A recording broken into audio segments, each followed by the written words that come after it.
Boa noite.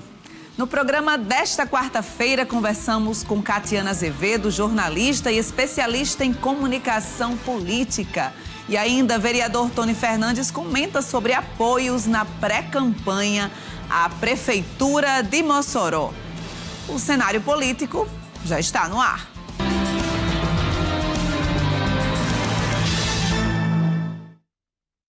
Participe do nosso programa Cenário Político, mande sua interação, sua pergunta através do nosso Instagram, @Cenário Político, ou ainda pelo nosso número de WhatsApp, 988028941.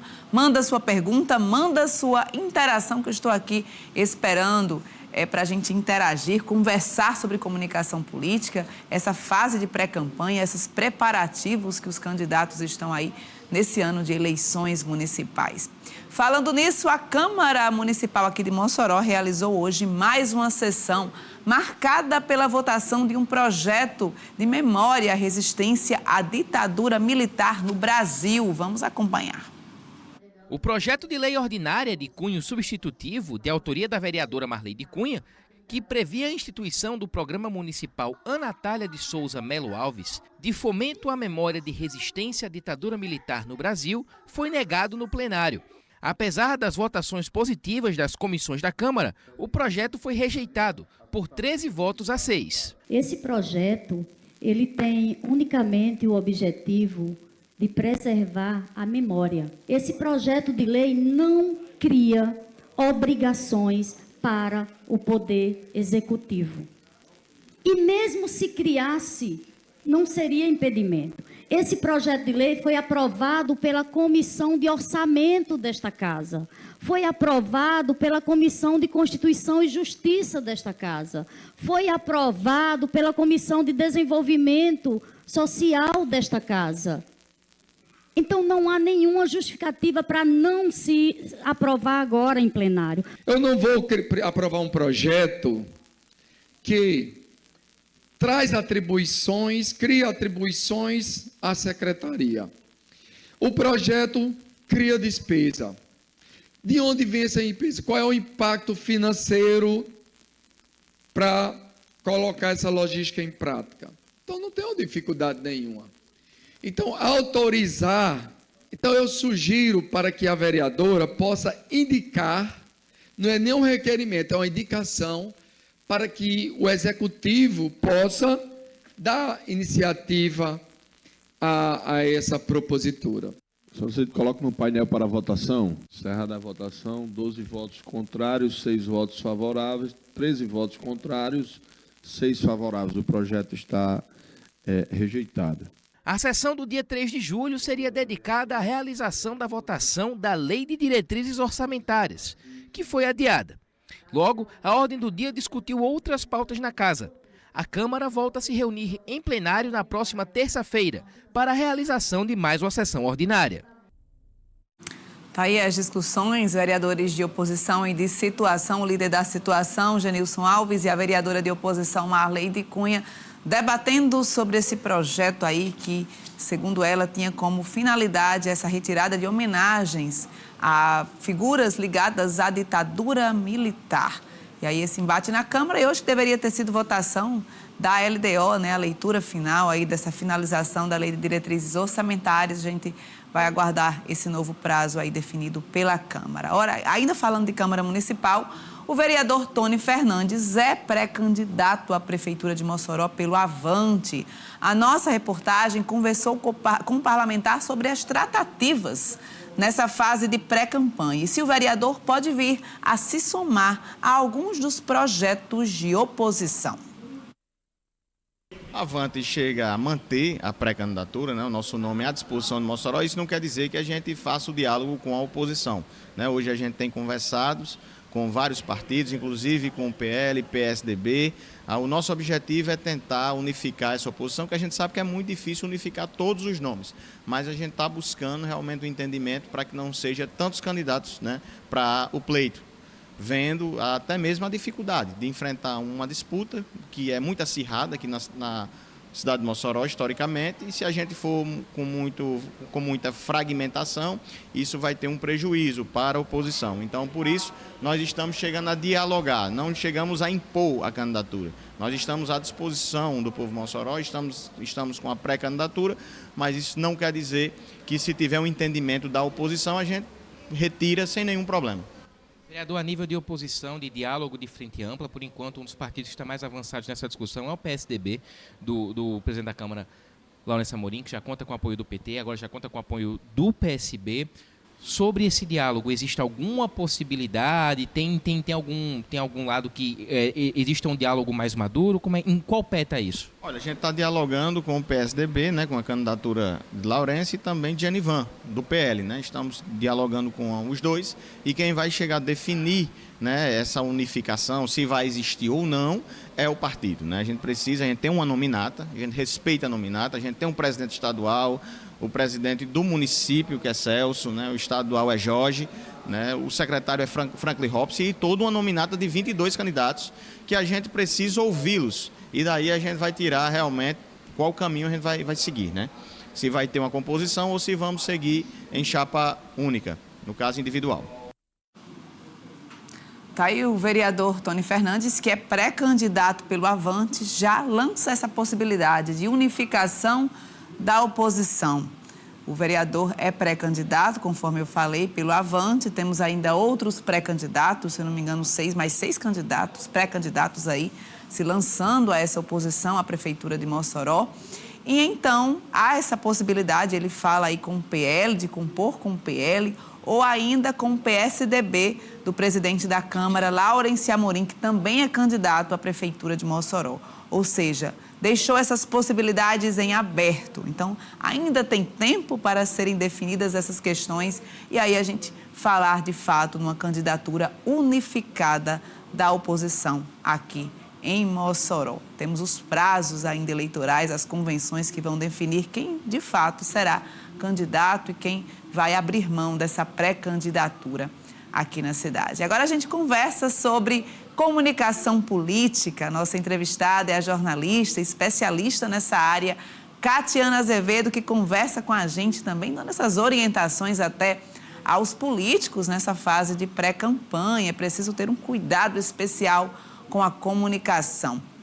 Catiana, boa noite, bem-vinda ao programa Cenário Político. Primeiro, se apresente para quem está em casa acompanhando o cenário político. Quem é Catiana Azevedo? O que faz uma jornalista que é especializada nessa área de comunicação política? Boa noite. Boa noite, Natália. Boa noite. Catiana é moçoroense, antes de tudo. Moro em Brasília já há já estou refazendo as contas, já há 24 anos. Fui embora em 2000 e desde então continuei lá e pude, eu posso dizer assim que eu pude surfar por todas as áreas da comunicação política. E vi a comunicação em sua essência. Sou apaixonada pela comunicação, moçoroense, passei pelos principais jornais daqui da cidade, comecei no Moçoroense, passei pela Gazeta, pelo De Fato. Nós não nos encontramos. Engraçado, né? Passei pelo De Fato também, porém nós não nos encontramos. Eu já estava em Brasília. Quando você entrou no De Fato, eu já estava em Brasília. Eu fui para Brasília acho que foi 2000 e 2001. 2001 foi. E a gente, engraçado, né? Eu só te vi agora. Sim.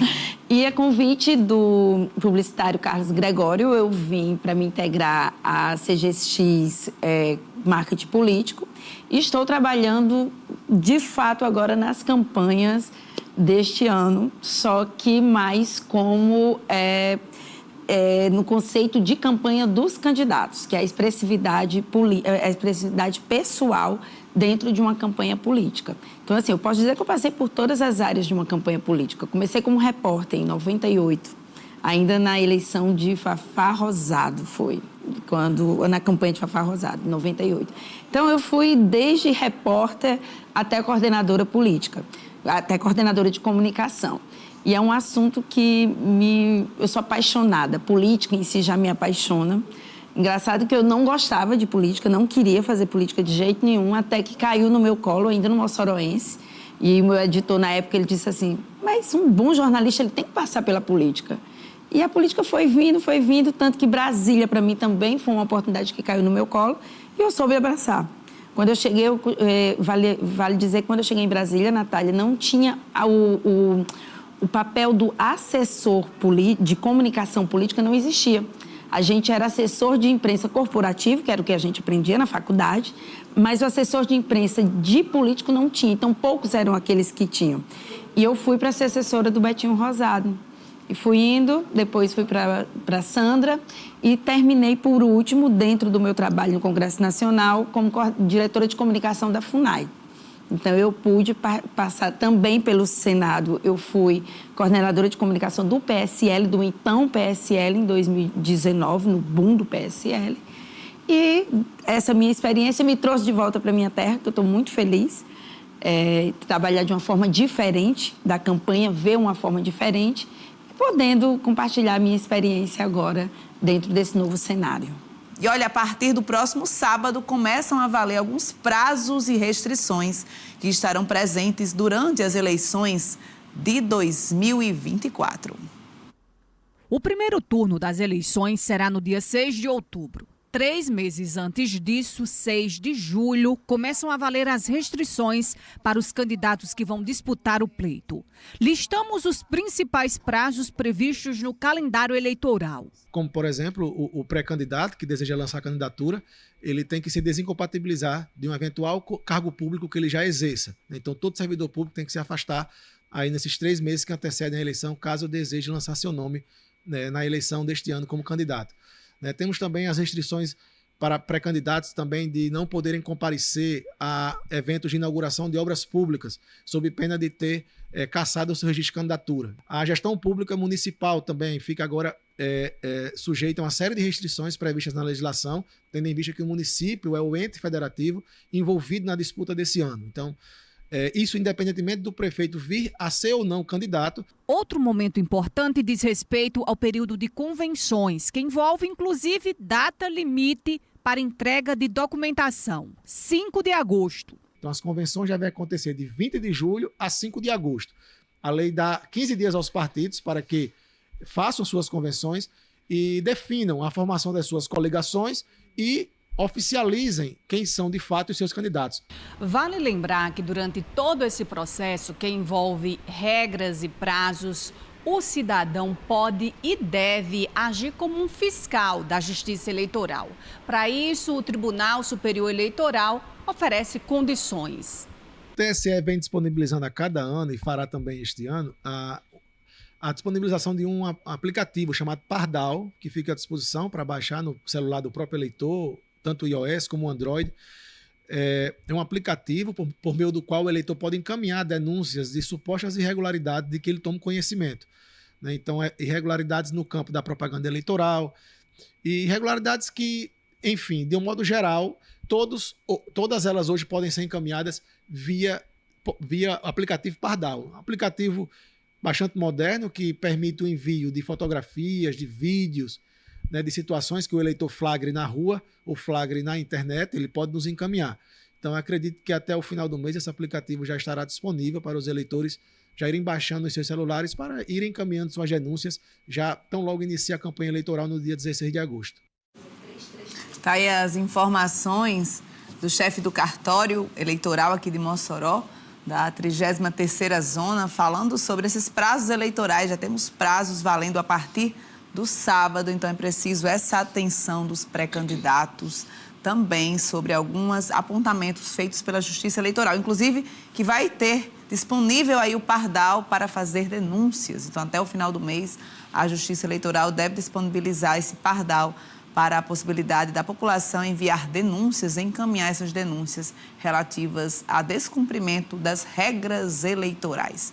Olha, a gente vai repercutir uma fala de ontem do vereador Didi Arnor na tribuna da Câmara sobre o show de Alok no Mossoró, cidade junina, que repercutiu bastante nas redes sociais. E o discurso foi feito durante a sessão ordinária desta terça-feira. Vamos ver.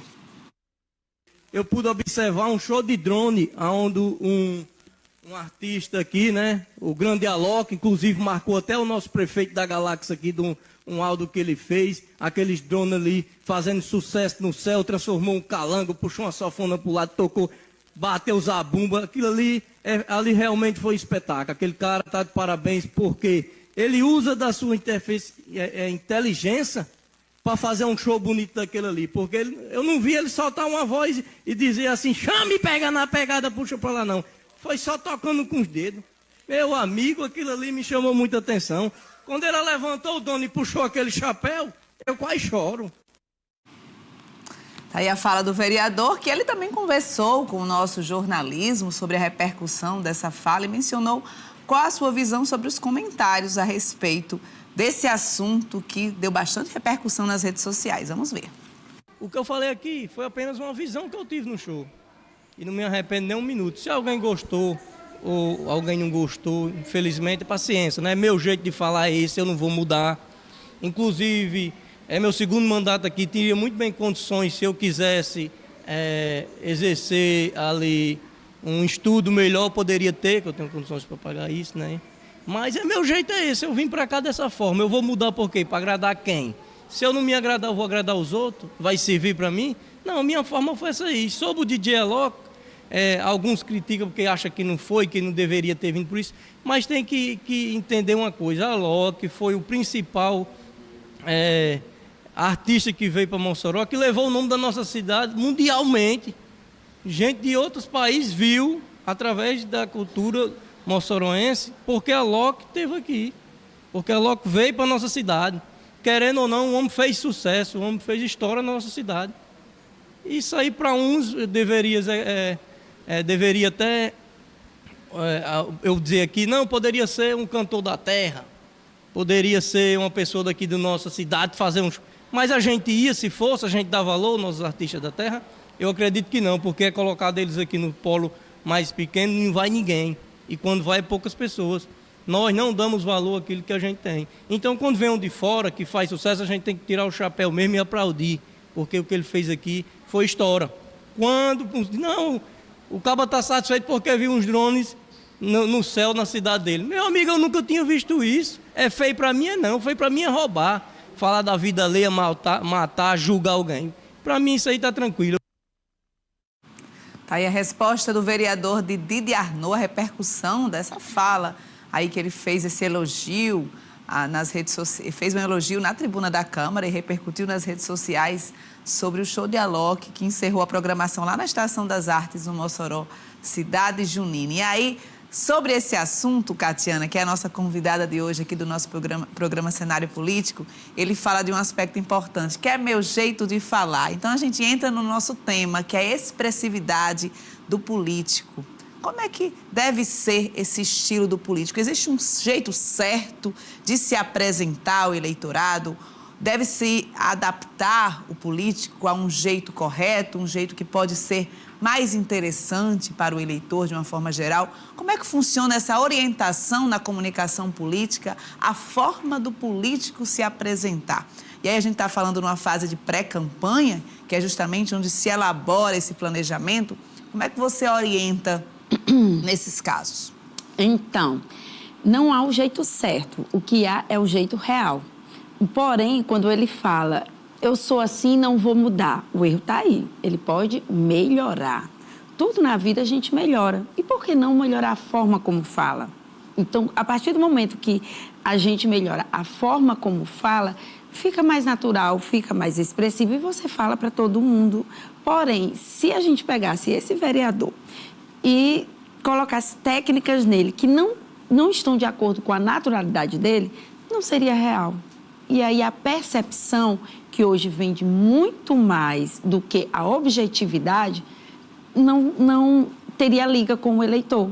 Realmente, é o jeito dele, ele está assim, ele se expressa dessa forma, mas pode ser melhor adaptado.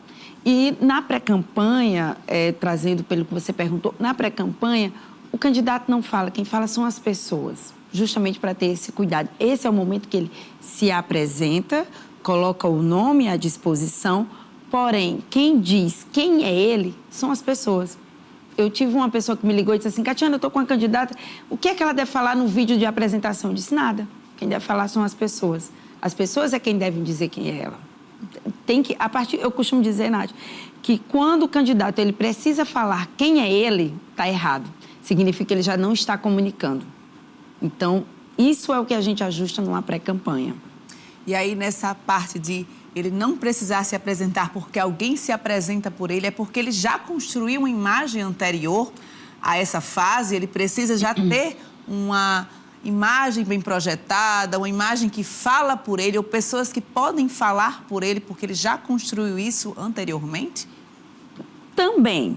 Como assim? Primeiro, tem que ter cuidado com a justiça eleitoral, porque o momento de pré-campanha foi criado para diminuir os custos de uma campanha, teoricamente falando. Então, há o que pode e o que não pode numa pré-campanha, para que, por exemplo, um candidato, a cor da camisa que ele usa na pré-campanha, ele não pode usar numa campanha, porque já configura como uma campanha antecipada. Quando o candidato abre a boca para falar, gente, estou aqui, estou colocando meu nome à disposição, ele tem que ter um cuidado mínimo aí de não fazer, de não estar prometendo, de não fazer promessa de campanha. Então, corre esse risco. Então, para não correr esse risco, o ideal é que ele mostre por que ele está colocando o nome dele à disposição. E nada melhor do que as pessoas que o conhecem para falar por ele. Entendeu? É mais ou menos nesse sentido. Claro, ele vai falar? Vai. Mas ele tem que ter cuidado para não prometer, porque não há como você abrir a boca para falar numa campanha sem, de alguma forma, prometer algo. Por exemplo, se você diz para mim, Catiana é uma pessoa adequada para nos representar, vai ser um nome bom. A partir do momento que você diz isso, que se eu for agradecer, eu vou dizer, pode ter certeza que eu vou corresponder a tudo isso, eu já estou prometendo algo. Então, é isso que tem que ter cuidado. E quem é a pessoa ideal para saber o limite disso? Profissional de comunicação. Então, a comunicação ela tem que estar nos mínimos detalhes na fala do candidato nesse momento. Então, a comunicação precisa conhecer, primeiro, as regras eleitorais. Totalmente. Para não correr o risco de repente, orientar de forma inadequada e o pré-candidato sofrer alguma sanção ali pela Justiça Eleitoral, bem como deve orientar de como deve ser melhor esse posicionamento. E aí, quais são os critérios para um candidato se posicionar da melhor forma? Por exemplo, hoje a gente fala em TV, a gente fala em rádio, a gente fala em redes sociais também, as redes sociais com uma força muito poderosa, que deve ser ainda maior nessas eleições municipais de 2024. Então, em termos de orientação, como é que você trabalha esse pré-candidato para ele se apresentar da melhor forma? Você falou em naturalidade, em autenticidade, mas também em moldar alguns aspectos que são necessários para melhorar essa comunicação. Um grande problema até então, as pessoas quando falavam, vou me candidatar a um cargo eletivo. Primeira coisa que dizia, preciso de uma equipe de marketing. O marketing, ele vende, mas ele vende um produto. Quando começa uma campanha é como se fosse uma empresa. Você está abrindo uma empresa e o produto dessa empresa é o candidato. E esse candidato, ele precisa estar moldado. E ele tem quem ao seu redor? Seus funcionários. Esses funcionários precisam ser bem distribuídos, precisam ser bem escolhidos. Para quê? Para que tudo funcione. O produto, para ele ser vendido, ele precisa estar pronto. Mas quem prepara esse produto não é o marketing, é a comunicação. A agência hoje que eu estou, nós somos a agência é a única hoje no Rio Grande do Norte que trabalha a expressividade pessoal aliada ao marketing. Ou seja, eu conheço o candidato, eu entrego um conceito, a partir daí é que vem o marketing, a partir daí é que vem a forma de como vender esse candidato, entendeu? Então, assim, se o candidato ele é tímido ou reservado, não adianta a gente pedir para ele ir para o palco, ou para ele cumprimentar as pessoas com um sorriso largo, com um cumprimento de mão exagerado, que não é ele, não funciona. Então, tudo tem que estar atrelado à imagem pessoal do candidato. Mas não pode, eu sou assim, eu vou morrer assim. Não, tem que haver aí um equilíbrio para que ele conquiste, mas ao mesmo tempo seja ele. Olha, ontem nós trouxemos aqui a reitora da UFERSA, que conversou sobre o fim da greve na universidade. E as aulas na universidade serão retomadas a partir da próxima segunda-feira, dia 8 de julho. A retomada do calendário acadêmico foi estabelecida em reunião do Conselho de Ensino, Pesquisa e Extensão da UFESA nesta quarta-feira. O calendário havia sido suspenso no mês de junho em função das greves dos técnicos e docentes da instituição. Os docentes retomaram as suas atividades essa semana e somente hoje o Conselho de Ensino, Pesquisa e Extensão deliberou sobre a retomada do calendário acadêmico para os cursos de graduação presencial da UFESA.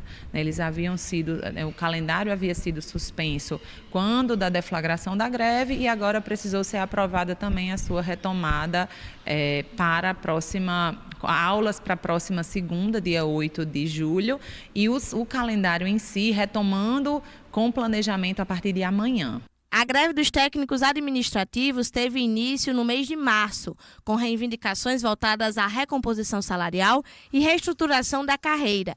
Já a greve dos docentes só foi deflagrada 3 meses depois, em junho, também motivada pela valorização dos servidores. Após várias rodadas de negociações, ambas as categorias entraram em acordo com o governo federal e retomaram as atividades nesta semana. Atualmente, a UFESA está no semestre 2024.1 e a previsão inicial era que ele fosse concluído até o dia 5 de outubro. Agora, após as paralisações, o período foi estendido até o dia 5 de novembro. De acordo com a Pró-Reitoria de Graduação, outros prazos, como para a entrega de projeto e a apresentação de trabalho de conclusão de curso, também serão prorrogados.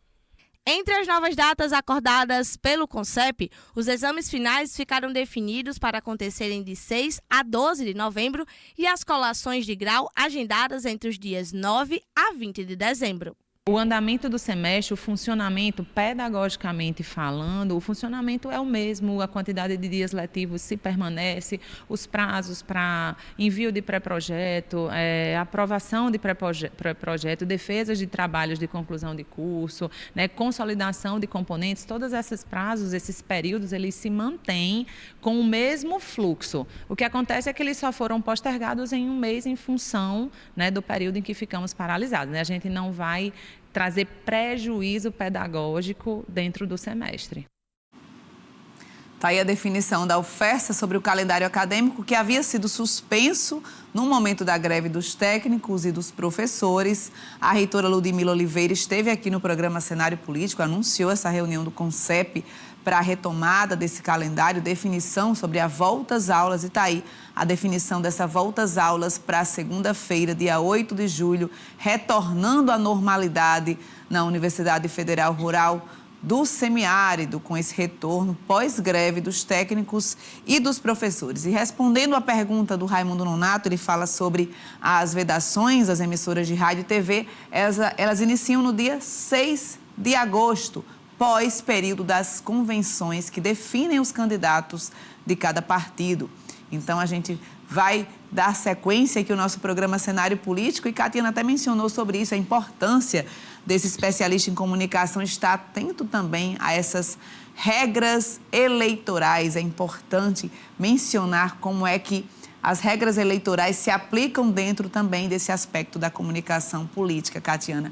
E falando sobre essa expressividade do candidato, a gente tem a política que modifica com o passar dos anos o perfil dos candidatos. A gente tem candidatos que a gente fala ainda está ali nos anos 90, nos anos 80.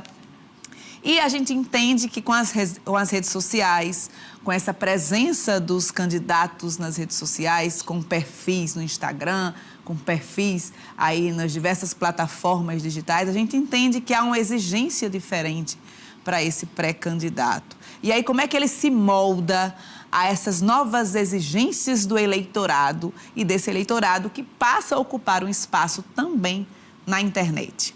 Eu costumo dizer, Nath, antigamente não tinha, eu sou do tempo que antes não tinha nem site, depois veio o site. Ali era mais fácil você criar um personagem, porque você não estava à mercê de estar 24 horas aparecendo. Hoje, com as redes sociais, depois de 2018, quando a gente viu que uma campanha pode ser ganha com a prancha de surf e um celular, tudo mudou. Então, mais ainda, a rede social exige que você seja você, porque não há como você encarnar não há como você encarnar um personagem quando alguém, de algum modo, pode estar com a câmera e te filmar. E você vai aparecer, fulano apareceu desse jeito e por trás é dessa forma. Por isso que eu insisto muito, tem que ser você, de uma forma ou de outra. Porém, tem que estar adequado, naturalizado. Por exemplo, o presidente Lula. Quem foi Lula quando foi do seu primeiro mandato? Quem foi Lula agora presidente? Ele passou por um processo. Então, não é porque eu sou assim que eu vou morrer assim. Porém, o diálogo dele manteve-se o mesmo, digamos assim, a forma como ele fala com as pessoas com quem ele fala. O que é que eu quero dizer com isso? Quando um candidato decide ser candidato, eu vou ser candidato. Antes de tudo, ele tem que entender por que ele vai ser. O que é que eu estou vendo agora nessas eleições? Muita gente não quer ser candidato. Incrível que pareça, muita gente não quer ser. Porém, quanto mais essas pessoas que não querem ser, são os que melhores estão nas pesquisas. Olha que interessante. Por quê? Porque ele se torna mais natural. Ele não faz com aquela exigência, eu preciso ir, eu preciso fazer acontecer, entendeu? Então, o que é que eu estou percebendo? Quando o candidato diz, não, eu não quero ser, eu vou porque ou meu pai está me obrigando, ou porque o grupo precisa se manter vivo, mas eu não queria. E nessa conversa que eu tenho, que só sou eu e ele, mais ninguém, é uma conversa ali de mais ou menos 1 hora, eu já ouvi tanta coisa que no final eu termino convencendo. Que às vezes o pai diz, tem que convencer, mas eu convenço no sentido que assim, será que não é uma oportunidade boa para você? Vai, seja você. Só um exemplo rápido de um candidato que ele disse assim, ele quer que eu abrace o povo, ele quer que eu seja, mas eu não sou assim.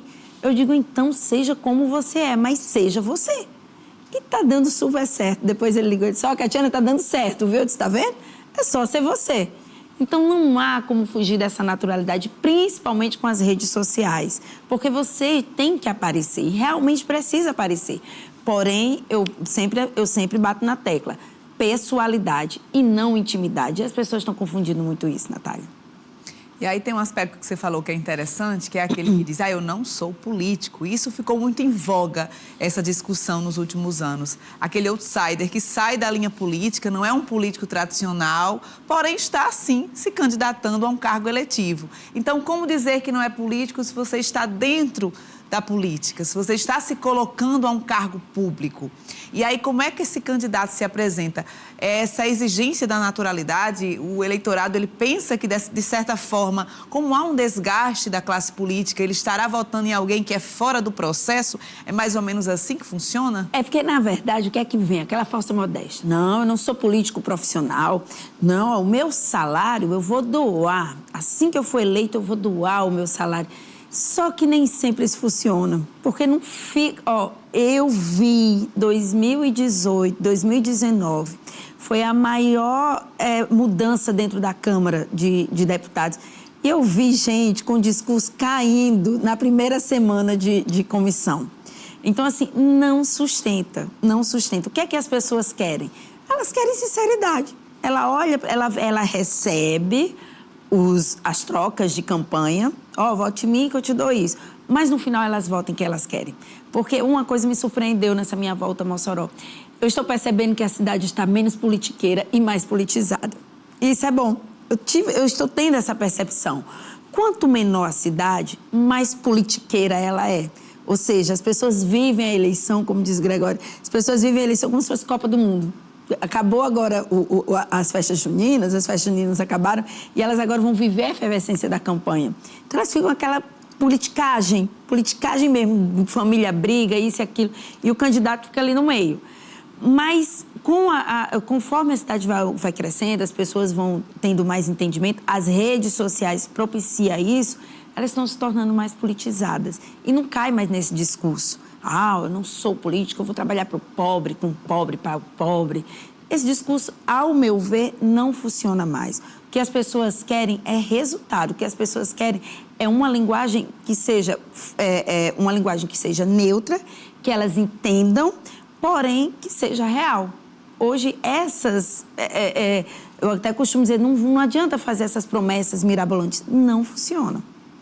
Então, é preciso se conectar com o eleitor. E nessa conexão, é justamente nesse ponto onde você menciona, Catiana, a naturalidade, que é onde ele consegue ali, de certa forma, criar esse elo com o eleitor. E um detalhe, o candidato, ele não comunica só falando.